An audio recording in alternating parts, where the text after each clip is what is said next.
विद्यार्थियों, आज हम BA BSc part first year के छात्रों के लिए इसी वीडियो में अपन फिजिक्स ज्योग्राफी में पढ़ेंगे पृथ्वी के बारे में या पृथ्वी के वर्णन के बारे में बात कर रहे थे। पिछले अध्याय में आपने पृथ्वी की गतियों के बारे में बात की थी। आज हम इसी को आगे बढ़ाते हुए पृथ्वी की जानकारी, उसका परिचय और उसकी उत्पत्ति किससे हुई, उसके मूल ग्रह कौन से हैं, किसकी परिक्रमा करते हैं और ये इसका मतलब इतिहास के बारे में जानकारी प्राप्त करते हैं। तो पृथ्वी की गतियाँ बताई मैंने आपको पिछले वीडियो में, जिसे बताया था कि पृथ्वी की दो गतियाँ मुख्य होती है, एक घूर्णन गति और एक परिक्रमण गति। घूर्णन गति से क्या होता है, दिनांक बनते हैं और परिक्रमण गति से द्वारा ऋतुओं का जन्म होता है। इस प्रकार दो मूवमेंट बताया मैंने आपको, एक तो था घूर्णन, दूसरा था परिक्रमण। पृथ्वी के दो मोमेंट है, गतियां हैं, काल है। एक घूर्णन काल है और एक है परिक्रमण काल, जिसके द्वारा इससे घूर्णन से दिन रात और इससे ऋतुओं का निर्माण होता है। पृथ्वी की जानकारी के बारे में बात करते हुए आगे, पृथ्वी एक ग्रह है। पृथ्वी क्या एक ग्रह है। ग्रह कैसे, जैसे अपन बात करें थोड़ा सा खगोलीय पिंडों के बारे में बात करते हैं या अंतरिक्ष के बारे में बात करते हैं, ब्रह्मांड के बारे में बात करते हैं कि हमारा ब्रह्मांड है ना, अंतरिक्ष है, ये ब्रह्मांड है या अंतरिक्ष है। इसमें बहुत सारे पिंड, ठोस पिंड जो दृढ़ भूखंड है, तारे, दृढ़ भूखंड है मतलब पिंड है, वो है, तारे हैं, ग्रह है, नक्षत्र है, ये धूमकेतु है, उल्का पिंड है, सब पाए जाते हैं। तो इस हमारी ब्रह्मांड में असंख्य रूप में मतलब असंख्य अनगिनत तारे, पिंड, बहुत से धूमकेतु पाए जाते हैं, जिनका एक समूह में पाए जाते हैं। एक लाखों की संख्या में, अरबों की संख्या में समूह में एक श्रृंखला में पाए जाते हैं। जिस प्रकार आपने बात की, जैसे पृथ्वी एक पिंड है जो किसी की परिक्रमा करता है और जो जिसकी परिक्रमा है वो भी किसी की परिक्रमा करता होगा। इस प्रकार अपने जो ब्रह्मांड में ऐसे बहुत से तारों के समूह को बोलते हैं, बहुत से तारों के समूह के मतलब अरबों तारों के समूह को बोलते हैं आकाशगंगाएं, या तारों का जो समूह गुच्छा है, समूह है, जो एक साथ जुड़े होते हैं, एक क्षेत्र में, एक मतलब निश्चित एरिया में अपनी गति करते हैं और निश्चित सीमा में, निश्चित दूरी पर अपना मतलब मूवमेंट करते रहते हैं। एक बड़े समूह को बोलते हैं मतलब आकाशगंगा। जैसे अपने एक आकाशगंगा है, तो आकाशगंगा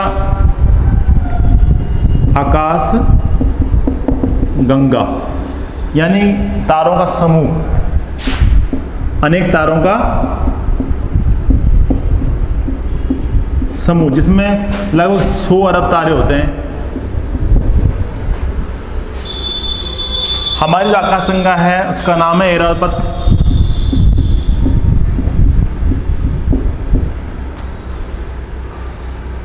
तो ऐसे मतलब हजारों लाखों तारों के समूह को आकाशगंगा कहा जाता है। ऐसे मतलब असंख्य आकाशगंगाएं अंतरिक्ष में पाई जाती है, जिसमें कई सूर्य हैं, कई तारे हैं, कोई जलते गोले के रूप में, कोई अपने प्रकाश से चमकते हैं, कई मतलब अन्य के प्रकार से चमकते हैं। इस प्रकार असंख्य तारे, पिंड, ठोस जो भी है, उल्का पिंड है, धूमकेतु आदि पाए जाते हैं। इस ब्रह्मांड में असंख्य ऐसे अनगिनत तारे पाए जाते हैं। तो इसमें से अपना एक जो समूह है उसका नाम है आकाशगंगा, जो बोलते हैं अपने जो है उसका नाम है ऐरावत या मिल्की वे बोल सकते हैं इसको। तो ऐरावत और जो अपने आकाशगंगा उसका नाम है, इसमें भी बहुत से तारे का समूह है। उसका एक छोर मतलब ऐसे आकाशगंगा में एक तारों का समूह होता है बहुत सारे, जिसमें लाखों तारों, हजारों तारे का समूह होता है। ऐसे मतलब 3 और सर्पिलाकार आकृति में होती है। ऐसे सर्पिलाकार आकृति में ये आकाशगंगा पाई जाती है। ये सब अपने अक्ष पे ही घूमती रहती है, अपने स्थान पे ही गति करती रहती है और इसी निश्चित दूरी पर, निश्चित एरिया पर ही अपना प्रवाह करती रहती है। तो इस प्रकार ये आकाशगंगा होती है। इसमें इसका एक भाग, इसका छोर, एक किनारे पर एक छोटा सा परिवार है, एक सूर्य का परिवार, एक तारे का तारे का परिवार है। मतलब जो एक छोर है, एक जैसे ये बहुत से पिंड थे, उसमें से इसका ऐसे मान लो ये आकाशगंगा है, मान लो इसका एक छोर, ये किनारा है, लास्ट छोर है, इसके किनारे पे एक पिंड है जो एक जलता आका गोले के रूप में है, जिसका नाम है सूर्य। क्या नाम है इसका? सूर्य। इस प्रकार एक आकाशगंगा का एक किनारा, एक छोर पे छोटा सा एक ग्रह है, एक छोटा सा एक परिवार है, उसका नाम है सौर परिवार। इस सौर परिवार में भी बहुत से तारे, पिंड, उल्काएं, धूमकेतु पाए जाते हैं, जो जिसे बोलते हैं सौर परिवार, सूर्य का परिवार। जो सूर्य है, जैसे ये सूर्य है, क्या है? सूर्य। इस सूर्य के इर्द गिर्द जो भी तारे, पिंड जो इसके प्रकाश से चमकते हैं, वो पिंड है, धूमकेतु है, उल्काएं होती है, उसके इर्द गिर्द घूमती रहती है। उन तारों के समूह इसके साथ गति करते रहते हैं, वो उन तारों के गुच्छों को, समूह को बोलते हैं सौर परिवार। मतलब जो सूर्य के संबंध में, सूर्य के साथ जुड़े होते हैं, उसे बोलते हैं सौर परिवार। सूर्य इसका मूल तारा है। जो सूर्य क्या है? एक मूल तारा है जो जलता हुआ आग का गोला है, जलता हुआ आग का गोला है।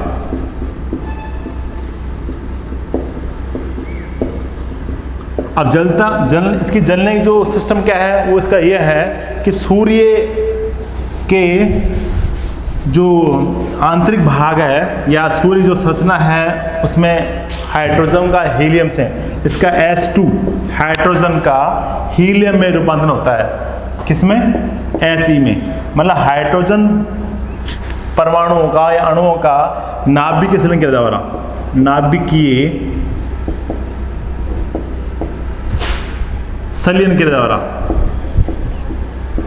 संलयन क्रिया द्वारा क्या होता है? रूपांतरण होता है। रूपांतरण किसमें होता है? H2 का H में। कौन सी क्रिया द्वारा? नाभिकीय संलयन क्रिया द्वारा। रूपांतरण होने से ऊर्जा का उत्सर्जन होता है। ऊर्जा मतलब ऊर्जा उत्पन्न होती है, जिससे सूर्य के बाहरी भाग को सतह पर प्रकाश उद्भिद, मतलब प्रकाश उद्गमित होता है, जिससे सूर्य चमकता है, एक आग के लपटें निकलती रहती है, उससे आग निकलती रहती है, जिससे प्रकाश मिलता रहता है। अब सूर्य मुख्य तारा है, जो जिसे बताया मैंने, और इस तारे के संबंध में जो जुड़े हुए पिंड है, जो सूर्य के चारों ओर गति करते हैं, जैसे ये पिंड है, दूसरा ये पिंड है, तीसरा ये, ऐसे बहुत से पिंड है जो सूर्य के चारों ओर गति करते हैं, घूमते रहते हैं। लेकिन मूल जो पिंड है वो 8 ऐसे पिंड हैं जो सूर्य की परिक्रमा करते हैं। कितने हैं? 8 ऐसे पिंड हैं जो सूर्य की परिक्रमा करते हैं। ऐसे तो उन पिंडों बोलते हैं ग्रह। क्या बोलते हैं उनको? ग्रह। ऐसे पिंड जो सूर्य की परिक्रमा करते हैं उन्हें ग्रह कहा जाता है। और ऐसे पिंड जो ग्रहों के ये ग्रह है ना, जिसे मैंने बताया ग्रह आपके कुल कितने ग्रह हैं? 8 है। सूर्य के चारों ओर चक्कर लगाने वाले जो पिंड है उसका नाम, वो 8 ग्रह है। 8 ग्रह कौन से हैं? उसका नाम है आपका, एक तो आ गया इसमें आप 8 पिंडों में से पहला आता है बुध। क्या आता है? बुध ग्रह। एक आता है पहला बुध, दूसरा आता है शुक्र, तीसरा आता है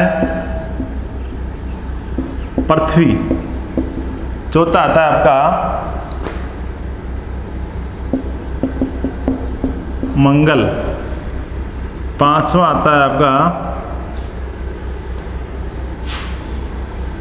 बुध, शुक्र, पृथ्वी, मंगल, फिर आता है आपका बृहस्पति, छठा आता है शनि, और सातवां आता है अरुण, और 8वां आता है वरुण।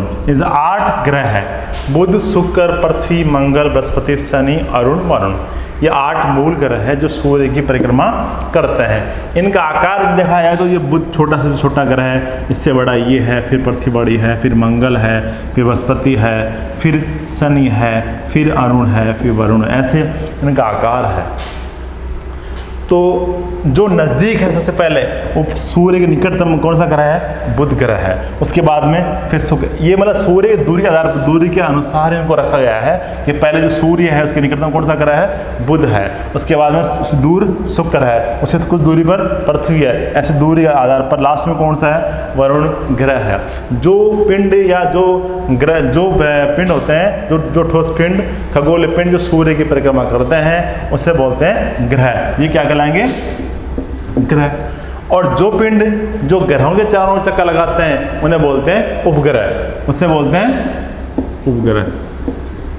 किसके पिंड चक्कर लगाते हैं? इन ग्रहों के चारों ओर चक्कर लगाते हैं उन्हें बोलते हैं उपग्रह। मतलब जो पिंड है होते हैं जो ग्रह के चारों चक्कर लगाते हैं उन्हें उपग्रह बोलते हैं, कहा जाता है। और जो ऐसे पिंड जो सूर्य की परिक्रमा करते हैं उन्हें बोलते हैं ग्रह। ये हो गया। अब इसमें कुछ ग्रह ऐसे हैं जिनके कोई उपग्रह भी नहीं है, कुछ ग्रह ऐसे हैं जिनके बहुत से उपग्रह हैं, जो कुछ ऐसे हैं जो जैसे बुध आपका है, इसका कोई उपग्रह नहीं है।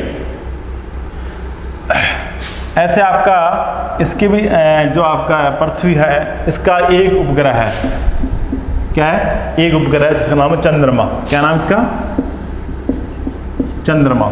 इस प्रकार मंगल के दो उपग्रह हैं, टिटो, क्या नाम हो, डिमोस, फोबोस, ऐसे दो उपग्रह है। ऐसे इसके 12 उपग्रह बृहस्पति के हैं, 28 उपग्रह शनि के हैं, कुछ एक इसके, 2 एक इसके हैं। ऐसे मतलब उपग्रह संख्या भी है। तो सर्वाधिक ऐसे बात करें तो सबसे पहले बात करते हैं ग्रहों के बारे में जानकारी। सबसे निकटतम ग्रह कौन सा है? बुध ग्रह है। किसके पास में? सूर्य के पास में। जो निकटतम होगा वो कम समय में सूर्य की परिक्रमा कर देगा। तो इसकी जो गति है या जो दूरी है कम दूरी तक करनी पड़ती है, तो ले 28 दिन में ये सूर्य के 28 दिन में परिक्रमा कर देता है। कितने दिन में? मात्र 28 दिन में सूर्य के एक चक्कर लगा देता है। कौन? बुध ग्रह। इस सूर्य के सबसे निकटतम तारा है, इसे बुध ग्रह कहते हैं। और इसके बाद में आता है दूसरा शुक्र ग्रह। शुक्र ग्रह जिसको बोलते हैं अपन भोर का तारा या संध्या का तारा बोलते हैं इसको। क्यों बोलते हैं? ये सूर्य निकटतम तारा हो गया। भोर का तारा इसलिए बोलते हैं कि सूर्य उदय होने से 2 घंटे पहले, जो सूर्य उदय होता है उससे 2 घंटे पहले दिखाई पड़ता है ये, और सूर्यास्त होने के 2 घंटे बाद दिखाई पड़ता है, इसलिए बोलते हैं सांझ का तारा और भोर का तारा से बोलते हैं। जो एक तारा होता है पूरब में, आप सुबह मॉर्निंग देखते हो, सूर्य उदय होने 2 घंटे पहले बड़ा तारा दिखाई इस साइड में दिखाई पड़ेगा, वो तारा उदय होते ही मान लें दिन उगने वाला है। इसका मतलब भोर का तारा कौन सा आता है? जो सूर्य से पहले तारा ये उगता है, जो ग्रह है शुक्र ग्रह, ये दिखाई पड़ता है। उसके बाद में 2 घंटे बाद में सूर्य उदय हो जाता है। इस कारण इसे बोलते हैं भोर का तारा। कौन सा ग्रह बोलते हैं? शुक्र ग्रह को। इसे बोलते हैं भोर का तारा या संध्या का तारा, सांझ का तारा।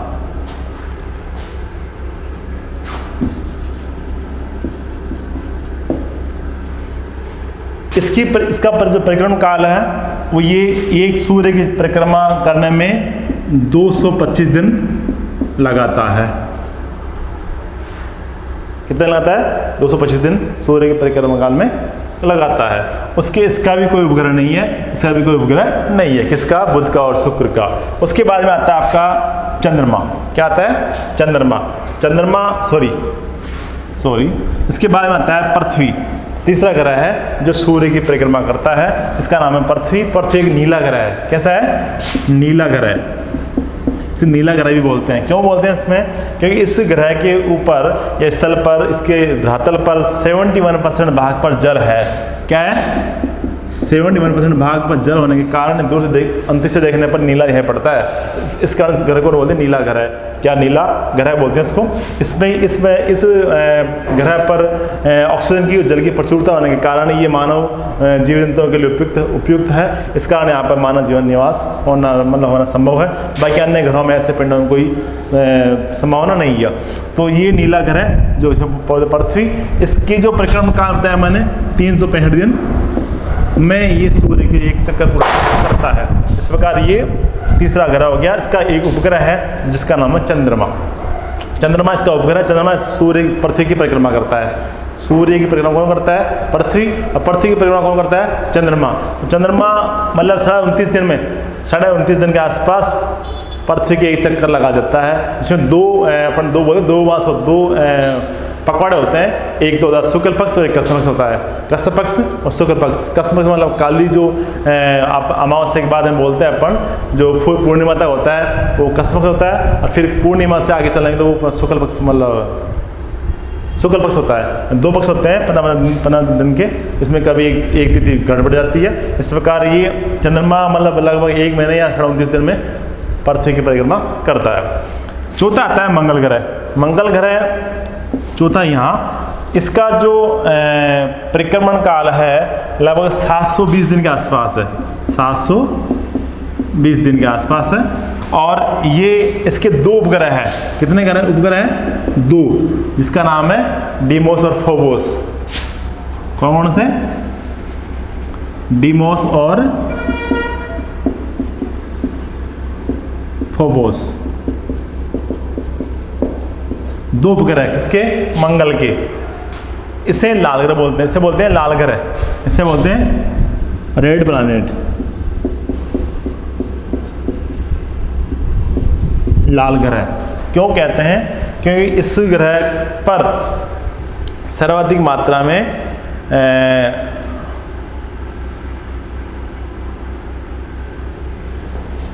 इसे लाल ग्रह बोलते हैं। लाल ग्रह बोलने का कारण इसमें कोई गैसों का प्रभाव से होता है। तो ये इसके 2 उपग्रह हैं, एक डीमोस और एक फोबोस है। और इसके बाद में आता है आपका बृहस्पति ग्रह। सर्वाधिक उपग्रह वाला ग्रह शनि और सबसे बड़े ग्रह वाला ग्रह बृहस्पति है। तो सबसे बड़ा ग्रह सबसे बड़ा उपग्रह किसका है? बृहस्पति का है। मतलब बृहस्पति एक खुद एक बड़ा ग्रह है। बृहस्पति सबसे बड़ा ग्रह कौन सा है? इसे बोलने का पड़ा इसे ये बोला मतलब बुध सबसे नज़दीक है, शुक्र संध्या का तारा है, भोरा तारा है, पृथ्वी नीला ग्रह है, मंगल लाल ग्रह है, बृहस्पति सबसे बड़ा ग्रह है। इस सौरमंडल का सबसे बड़ा ग्रह कौन सा है? बृहस्पति। और इसके जो उपग्रह संख्या कितनी है? 12 है। और इसकी विशेषता ये है कि इसमें जो इसकी जो कठोरता है या इसमें जो खनिजों की मात्रा है वो उनकी मात्रा कम है, ये गैसीय अवस्था में अधिक है।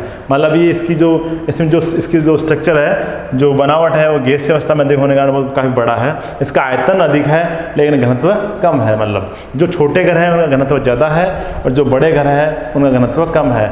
छोटे ग्रह है उनका घनत्व कम और आयतन घनत्व ज़्यादा है, आयतन कम है। और जो बड़े ग्रह हैं उनका घनत्व कम है और आयतन ज़्यादा है। तो बृहस्पति ग्रह कैसा है? बड़ा है तो आयतन बड़ा है और इसका घनत्व कम पाया, मतलब इसका वजन है, डेंसिटी है वो कम पाई जाती है।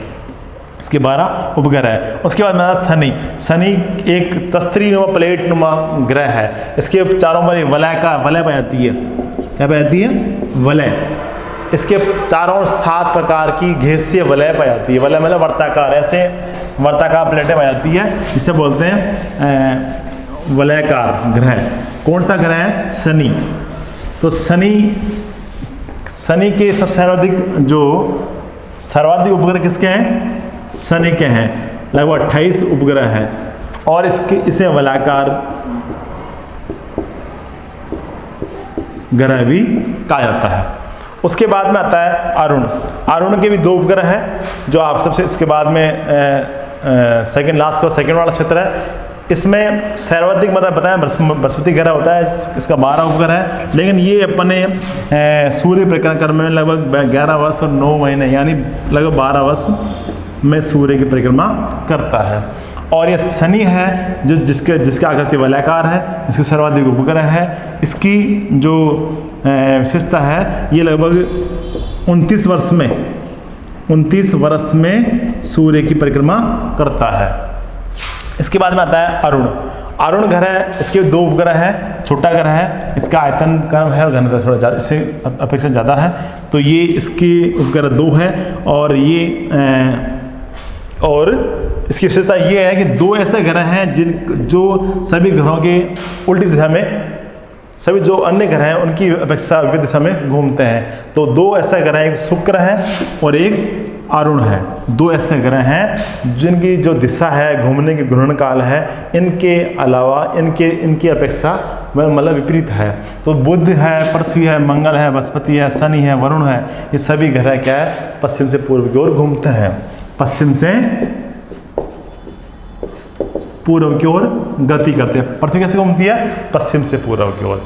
बुध पश्चिम से पूर्व की ओर, ऐसे मंगल पश्चिम से पूर्व की ओर, बृहस्पति ऐसे घूमता है, शनि वैसे घूमता है, वरुण वैसे घूमता है। लेकिन वरुण दो ऐसे हैं, एक तो वरुण है, सॉरी, एक अरुण और एक आपका शुक्र, दो ऐसे ग्रह हैं जो इनके विपरीत दिशा में पूर्व से पश्चिम घूमते हैं, पूर्व से पश्चिम दिशा की ओर गति करते हैं।